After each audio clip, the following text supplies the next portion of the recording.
আলহামদুলিল্লাহ আহলে হাদিসদের আমল আকীদা বিশ্বাস দেখে যখন কোরআনুল কারীমের সাথে শতভাগ মিশ্রণ মিল পেলাম, সহিহ হাদিসের সাথে যখন মিল পেলাম, তখন তাদের আমল এবং আকীদাকে তখন আমি সাথে সাথে সাধুবাদ জানিয়ে সেটাকে আমি গ্রহণ করলাম।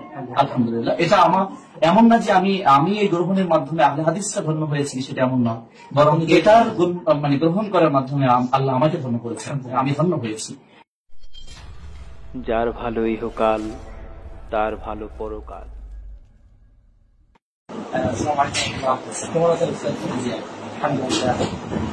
আমরা জেনেছি যে মৌলানা আহমদ শফি রাহিমাহুল্লাহ সরাসরি ছাত্র, আপনি কবি ভাষায় লেখাপড়া করেছেন, সত্য এবং দ্বিতীয় হচ্ছে গিয়ে আপনার আকীদা মানহাজ বর্তমানে কেমন, সালাফি আহলে হাদিস তাদের সম্পর্কে কেমন ধারণা, এই বিষয়ের উপর আসসালামু আলাইকুম ওয়া রাহমাতুল্লাহি আলহামদুলিল্লাহ ওয়াহদা ওয়াসসালাতু ওয়াসসালামু আলা মান লা নাবিয়্যা বা'দা। প্রশংসা আল্লাহর জন্য, আল্লাহর দয়া শান্তি রহমত বরকত মুহাম্মদ রাসূলের উপর, আল্লাহুম্মা সাল্লি আলাইহি ওয়া বারিক আলাইহি, আল্লাহুম্মা সাল্লি ওয়া সাল্লিম আলা নাবিয়্যিনা মুহাম্মদ। প্রথমে হচ্ছে আমার শিক্ষা হলো কওমি এবং জেনারেল, দুইটাই আমার পড়াশোনা আছে, জেনারেল বিভাগ এবং কওমি অ্যারাবিক বিভাগ, দুই বিভাগে আমি আলহামদুলিল্লাহ পড়াশোনা করেছি। তো ফার্স্ট কথা হচ্ছে যে আমার আকীদা এবং মানহাজ। প্রথম কথা হচ্ছে আমি পৈতৃক সূত্রে পীর পরিবারে থেকে আমার উত্থান, এবং পীর হিসাবে আমার কার্যক্রম স্টার্ট হয় একটা পর্যায়ে।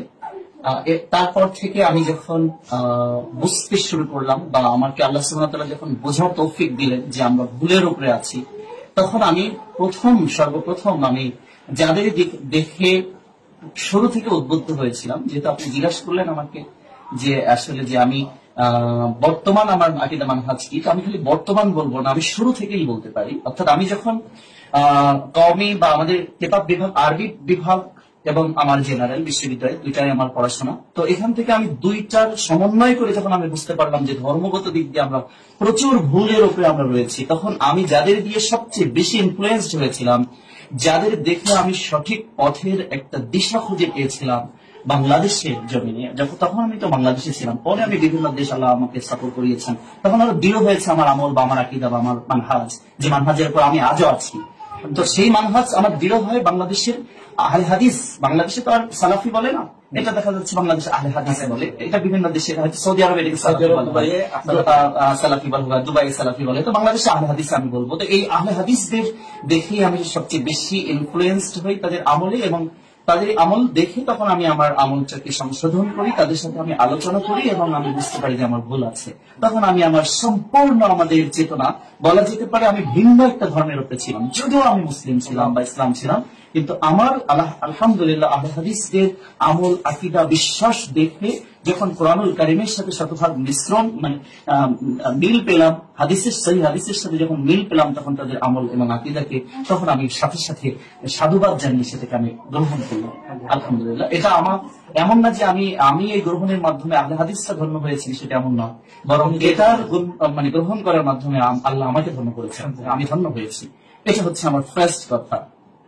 2 নম্বর কথা হচ্ছে যে আমি যেদিন থেকে আমার আমলের পরিবর্তন 2004-05 এই দিন থেকে যেদিন আমি ফিরে আসলাম আমার পীরত্ব চেতনা বা আমার সেই তথাকথিত মাযহাবী চেতনা, যদি মাযহাবকে যথাযথভাবে বলা হয় ইমাম আবু হানিফা রাহিমাহুল্লাহর বক্তব্য অনুযায়ী যে ইযা সাহাল হাদিস ফাহুয়া মাযহাবি, বিশুদ্ধ হাদিস বা সেই হাদিসটাই আমার মাযহাব, তো সেক্ষেত্রে আমার আপত্তি নেই। কিন্তু কথা হচ্ছে সেই তথাকথিত বাংলাদেশের মাযহাবী যে চেতনা থেকে যখন আমি যেদিন বেরিয়ে আসলাম, তারপর থেকে আমি আর একদিনের জন্য ফিরে তাকাইনি, এবং কোনোদিন আমার মনে হয়নি যে আসলে আমার এই প্রভাব প্রতিপত্তি, এত মানুষের ভালোবাসা, জনপ্রিয়তা যে আমি হারালাম, এবং আমি হারিয়েই আমি সেদিন সিদ্ধান্ত নিয়েছি যে আমি যতদিন বাঁচবো আমি হয়তো হারাতে থাকবো, কিন্তু যেটা আমি হারাবো না আমার মৃত্যু পর্যন্ত, সেটা হচ্ছে সালাফি চেতনা।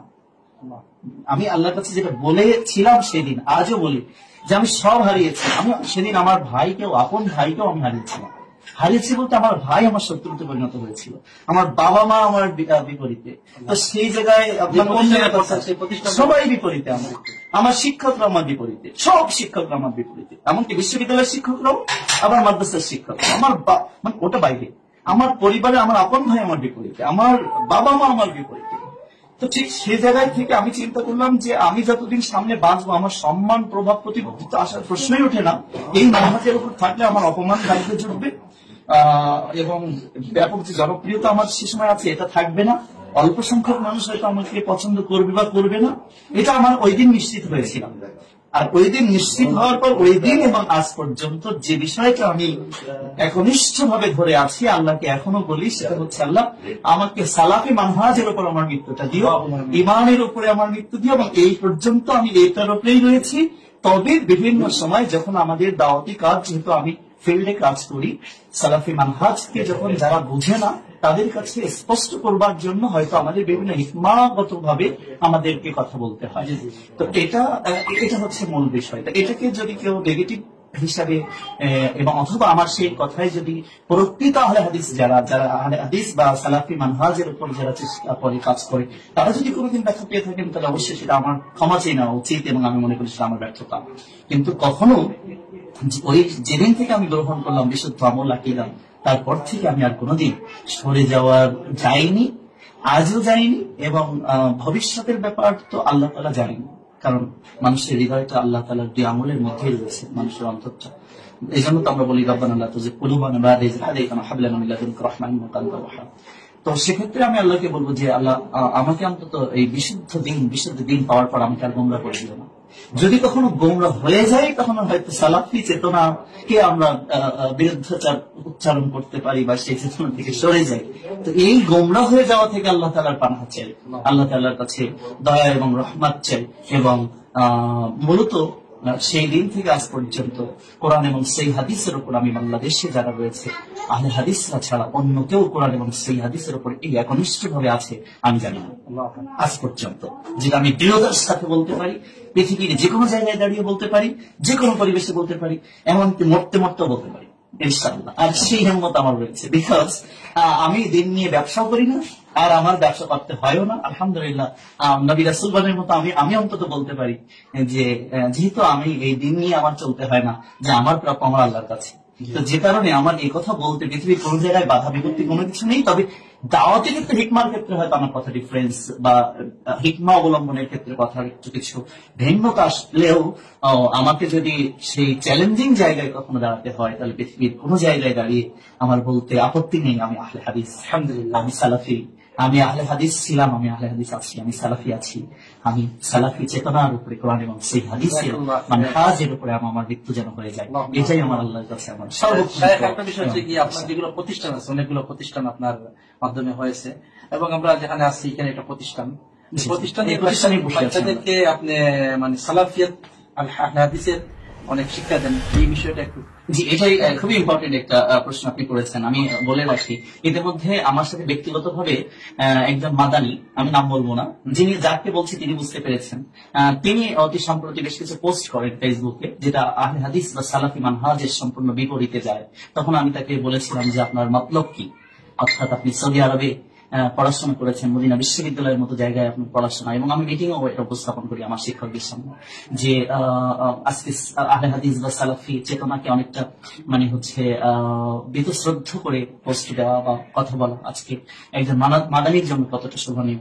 আর তারপরে এই প্রতিষ্ঠানে চাকরি করে surrendered international institute Madrasa school and college, এটা সম্পূর্ণ সালাফি চেতনার উপর একটা শিক্ষা প্রতিষ্ঠান। এবং বলাই হয়ে থাকে যে কোনো শিক্ষক ঢোকার সাথে সাথে প্রথম যদি ইন্টারভিউর মাধ্যমে আমাদের শিক্ষক নির্বাচন হয় এবং যথাযথ কঠোর পরীক্ষার মাধ্যমে নির্বাচন হয়, তা আমি কঠোরভাবে আমরা জিজ্ঞাসা করি যে এখানে কোরআন এবং সেই হাদিস অনুসারে তথা সালাফি মানহাজের উপর এই প্রতিষ্ঠানটা প্রতিষ্ঠিত এবং পরিচালিত, আপনি এর উপর রাজি আছেন কিনা। যদি তিনি এ ব্যাপারে কোনো নেতিবাচক বলেন তাহলে তো এখানেই তিনি ফেল। আর যদি তিনি ভুলের উপরে থাকেন তখন আমরা বলি যে মানহাজের উপর আপনাকে আসতে হবে। আর আমাদের লেখা বই, আমার যে সংকলন করা লেখা তো আর বলার দুঃসাহস আমি দেখাতে পারি না। হয়তো বিভিন্ন জাতি কাটসাট করে এনে সংগ্রহ করে এনে সংকলন করা কিছু আমার লেখা ইংরেজি বই, আমার লেখা আরবি বই, যেগুলো কওমি আরবি যেটা কওমির জন্য পড়ানো হচ্ছে, আমার সংকলন করা, সেগুলো আপনি দেখবেন। বইগুলো সম্পূর্ণ হচ্ছে ওই অ্যারাবিক ল্যাঙ্গুয়েজের উপরে, লুগাতুল আরাবিয়ার উপরে যেগুলো লেখা আছে, আমাদের লাইব্রেরিতে রয়েছে, পাশে বিক্রি হচ্ছে, সেগুলো সব সম্পূর্ণ আরবিতে লেখা। তো এখানে আপনি যেহেতু একজন আলেম মানুষ, আপনি কিতাবগুলো দেখুন, দেখে যে সম্পূর্ণ প্রত্যেকটা অক্ষর মনে হয় সালাফি চেতনাকে উদ্বুদ্ধ করছে, সাক্ষ্য প্রদান করছে। আমি অর্ড বলবো না, অক্ষর বলবো, যে সেই কিতাবগুলো সেভাবে রচনা করা হয়েছে এবং প্রত্যেকটা কোন জাল এবং মওদু অথবা দাইফ হাদিস, এমনকি আমার কোন কিতাবে আমি আপনাকে ক্লিয়ার করি, যেমন আমি একটা জামির একটা হাদিস গ্রন্থ আমরা এখানে দাওরার আগ পর্যন্ত যে কিতাবটা আমরা পড়াচ্ছি, সেটা আমার অনেক শিক্ষকদের সমন্বয়ে আমার সংকলন করা একটা হাদিস গ্রন্থ, প্রায় 5000-এর উপরে হাদিস আমি সেখানে সংকলন করেছি। আপনি বিস্মিত হবেন, ইমাম নাসরুদ্দিন আলবানী পর্যন্ত যেখানে তার গ্রন্থে হাসান লিগাইরি পর্যায়ের হাদিস স্থান দিয়েছেন, কিন্তু আমার যে 5000 হাদিস গ্রন্থ, যেটা 19টা অধ্যায়ের 5000 হাদিস আমি সংকলন করেছি, যেটা আমার প্রতিষ্ঠানে পড়ানো হচ্ছে, সেখানে আমি হাসান লিগাইরি হাদিস আনেনি। মানে হাসান লিজাতিহি ছাড়া, জাতিহির পরে আপনি আলেম যেহেতু হয়তো আওয়াম শ্রেণী এটা বুঝবে না যে হাদিসের তো অনেকগুলো প্রকারভেদ আছে, সেই হাদিসের তার মধ্যে একেবারে চূড়ান্ত পর্যায়ে যে সহি লিজাতিহি, তারপর হচ্ছে সহি লিগাইরিহি, এরপরে হচ্ছে হাসান লিজাতিহি, এরপর হাসান লিগাইরিহি। সহির মধ্যে মানদণ্ডে এই 4টা শ্রেণীকে আমলযোগ্য মনে করা হয়। তারপরও যেগুলো আমরা পড়াচ্ছি সারেন্ডার ইন্টারন্যাশনাল ইনস্টিটিউট এবং সারেন্ডারের যত অঙ্গ প্রতিষ্ঠান রয়েছে, সেখানে হাসান লিগাইরিহি কোন হাদিস আমি সংকলন করিনি। মানে তাহলে আপনি এটাকে সালাফি চেতনা বা আহলে হাদিস চেতনার কোন পর্যায়ের কাজ করা, এটা নিশ্চয়ই বোঝার কথা। যারা বুঝবে তারা বুঝবে, যারা বুঝবে তার বোঝার জন্য মূলত বলা। তো এই হচ্ছে মূল কথা আর কি। জাযাকাল্লাহ খায়ের। সম্মানিত মুহতারাম দিনী ভাইরা, অনেকে হয়তো শাইখের প্রতি অনেক ভিন্ন ধারণা রাখেন। আমি শুধু বিষয়টা পরিষ্কার করার জন্য শাইখের কাছ থেকে বক্তব্যটুকু নেওয়া। আলহামদুলিল্লাহ, আমাদের সম্মানিত মুহতারাম কাজী ইউসুফ জাহান হাফিজাহুল্লাহ, ওনার আকীদা মানহাজ একেবারে পরিষ্কার উনি করে দিয়েছেন, আমরা শুনেছি। উনি একজন সালাফি আলিম, আহলে হাদিস আলিম, এবং আহলে হাদিস হওয়ার জন্য উনি মূলত উনি যে প্রতিষ্ঠানগুলোতে লেখাপড়া করেছেন, হাটাজারি থেকে লেখাপড়া করেছেন, সেই জায়গাগুলো থেকে উনি বের হয়ে উনি আজকে আহলে হাদিস হয়েছেন, আলহামদুলিল্লাহ। তো সেই বিষয়টা পরিষ্কার করার জন্য মূলত এই ভিডিওটি করা। জাযাকাল্লাহ খায়র ওয়া আহসান জাযা। আসসালামু আলাইকুম ওয়া রাহমাতুল্লাহি ওয়া বারাকাতুহু।